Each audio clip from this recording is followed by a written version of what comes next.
Rostomili, posłuchajcie coś ich o dłaszce.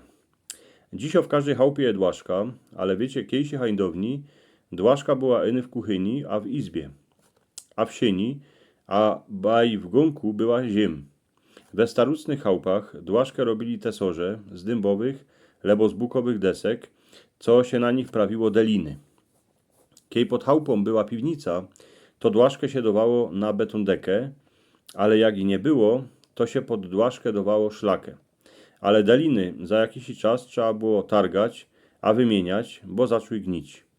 Ale ty dłaszki, co były na betondekach, są jeszcze w chałupach do dzisiaj.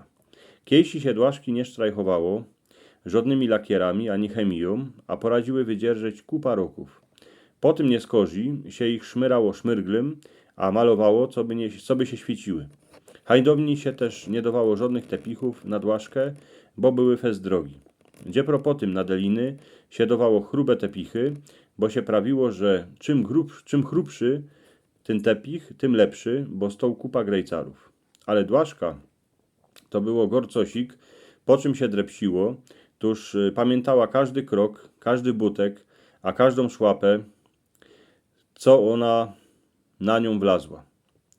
Stare dłaszki dycki zgrzypiały. Każdy doma wiedział, kto chodzi po chałupie, a tąp kozi po delinach. Bo dłaszka poradziła inaczej zgrzypieć, jak gazda po ni wartko szoł, bo zapomniał grejcarów na babućki, jak jechał na spęd, a inaczej jak baj staziczek szli lygać wieczór do legiera. W nocy, jak już wszyscy spali, to było gorszy, bo jak dłaszka zazgrzypiała, to poradziła ludzi w chałupie pobudzić. Tuż każdy już wiedział, kany drepsić po delinach, co by nie robiły krawalu.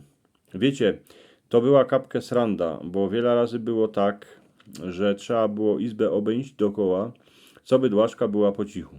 Ale przeca drzewo, co z niego dłaszkę robili, tesorze, ono furt żyło pospołu z familią.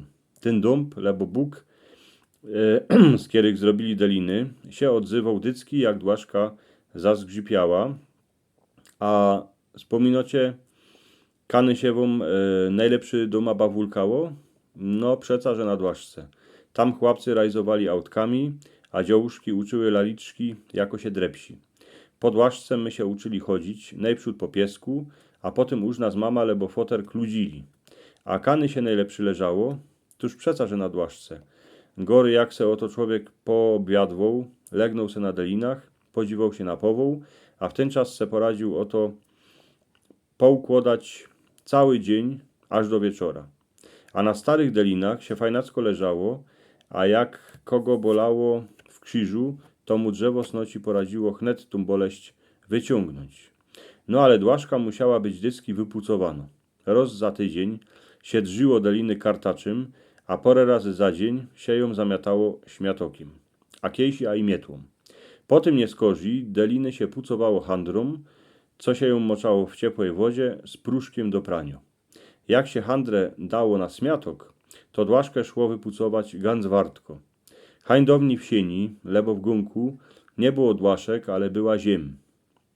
Ziem się robiło z betonu albo z kamienio, a ponikierzy też na to prawili dłaszka, ale to było już coś większego, bo baj na ziemi nie śmiały siedzieć dziecka, bo mogły dostać wilka. Od ziemię szła zima, tuż dycki lepszy było se siednąć na dłaszce gor, jak się w chałupie hajcowało. Na dłaszce radę siodały dziecka, kie im staryczka wyrządzała pogodki, a bojki o babie jadze, diobłach, a o utopcach. Jak jeszcze w chałupie mocie starucą dłaszkę, to niż przyjdziecie przez izbę, ona zazgrzypi porę razy. To iny starzyk ze starką wiedzieli, kany na kierą delinę trzeba stanąć, co by nie narobić krawalu.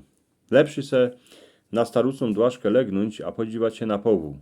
Uwidzicie, że chnet się wam cały dzień poukłada do kupy, a możne, że a i cały żywot.